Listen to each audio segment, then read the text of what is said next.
আসসালামু আলাইকুম। আজকে যে বিষয়টা নিয়ে আমি কথা বলতে যাচ্ছি, সেই বিষয়টা নিয়ে কথা বলার আগে আমি ভাবছিলাম যে, এই বিষয়টা নিয়ে কি আমার কথা বলা উচিত?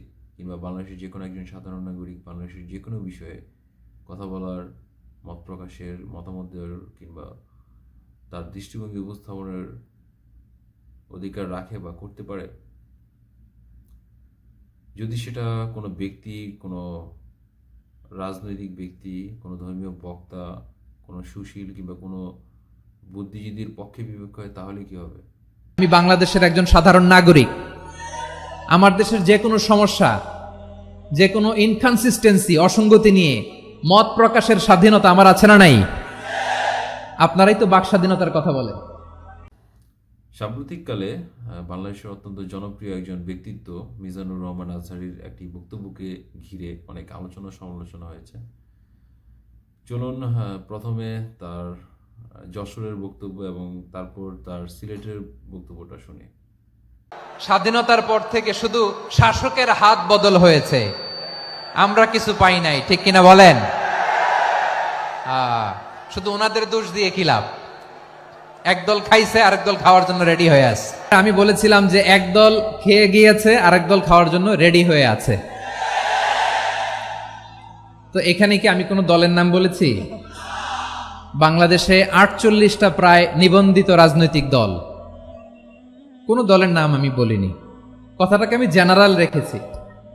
দায়ীদের বৈশিষ্ট্যই এটা, দায়ীরা জেনারেলি কথা বলে, যার যেই মেসেজ নেয়ার তারা সেখান থেকে নিয়ে নেয়।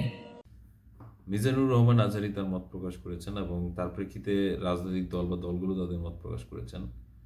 তবে আমার কাছে যেটা ভাববার বিষয় বলে মনে হয় সেটা হচ্ছে যে আমরা অনেকেই শুনি বা আমি ব্যক্তিগতভাবে শুনেছি যে বাংলাদেশে এমন অনেক গ্রাম রয়েছে যেখানে যে পুরোটা গ্রাম ডাকাতদের গ্রাম নামে পরিচিত, আবার কিছু গ্রাম আছে যেগুলো চোর বা ছিনতাইকারীদের গ্রাম নামে পরিচিত, এবং সেই গ্রামের মানুষগুলোও কিন্তু ভোট দেন, তারা নির্বাচনে অংশগ্রহণ করেন এবং তাদের জনপ্রতিনিধি রয়েছে। বাংলাদেশে যে রাজনৈতিক দলগুলো রয়েছে সেই রাজনৈতিক দলগুলোর যারা সদস্য, যারা নেতাকর্মী, তারা কিন্তু কোনো না কোনো গ্রাম, কোনো না কোনো মহল্লা এলাকার মানুষ। সো এই যে অসৎ মানুষগুলো রয়েছে তারা যখন কোনো একটা রাজনৈতিক দলে যান এবং তারা কিন্তু নানা রকম অপকর্মে লিপ্ত হন, তো তারা যে অপকর্মগুলো লিপ্ত হন তারা কিন্তু অত্যন্ত ভালো মানুষ সেজে সেই রাজনৈতিক দলগুলোতে যায়। এখন প্রশ্ন হচ্ছে যে এই মানুষগুলো যখন কোনো অপকর্ম করে তখন এই ব্যর্থতা মূলত কার? এটা কি বাংলাদেশের শুধুমাত্র বাংলাদেশের রাজনৈতিক দলের, নাকি বাংলাদেশের কিছু মানুষের চরিত্রের, নাকি বাংলাদেশের আইন শৃঙ্খলা বাহিনীর কিংবা বাংলাদেশের বিচার ব্যবস্থার? মিজানুর রহমানের আজহারীর এই বক্তব্য আমার মনের মধ্যে যতটা না প্রশ্নের জন্ম দিয়েছে, তার চেয়ে বেশি প্রশ্নের জন্ম দিয়েছে মিজানুর রহমানের অন্য একটি বক্তব্য। চলুন সেই বক্তব্যটাও শুনি। আমাদের বর্তমান নেতা ডক্টর ইউনূস 47% পর্যন্ত সে ইন্টারেস্ট নিত। একটা হলো যে আমি রক্তচোষা, একটা হলো আমি সুদখোর, একটা হলো যে আমি দেশের শত্রু। নোবেল একটা প্রাইজ রে ভাই। কিন্তু ব্যক্তি হিসেবে ডক্টর মোহাম্মদ ইউনূসকে আমি একজন নোবেল বিজয়ী, প্রধান উপদেষ্টা, সরকার প্রধান কিংবা গ্রামীণ ব্যাংকের কর্ণধার হিসেবে চিনি।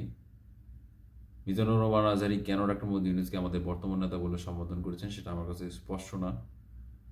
কেননা যারা ধার্মিক বা ধর্মীয় বক্তা রয়েছেন তারা হযরত মুহাম্মদ সাল্লাল্লাহু আলাইহি সাল্লামের শেষ উম্মত হিসেবে তাকেই আমাদের বর্তমান নেতা বলে সম্বোধন করে থাকেন।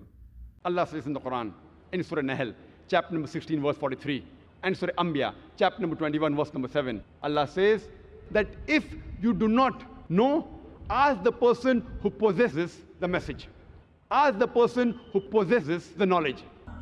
আমি একজন মুফাসসিরে কোরআন, আমি একজন আলেম। একজন ব্যক্তি হিসেবে, একজন মুসলমান হিসেবে আমি অবশ্যই এটা জানার চেষ্টা করব যে বর্তমানের কোনো ব্যক্তিকে আমাদের নেতা বলে সম্বোধন করা যায় কিনা হযরত মুহাম্মদ সাল্লাল্লাহু আলাইহি সাল্লামকে ব্যতি রেখে, কিংবা আমি যে প্রশ্নটা করছি সেই প্রশ্নটা কতটুকু যুক্তিসঙ্গত। এবং আপনাদের মধ্যে যদি কেউ আমার প্রশ্নের উত্তর জেনে থাকেন অবশ্যই জানাবেন। ধন্যবাদ। That we can say what we think, write what we think without hearing a sudden knock on the door.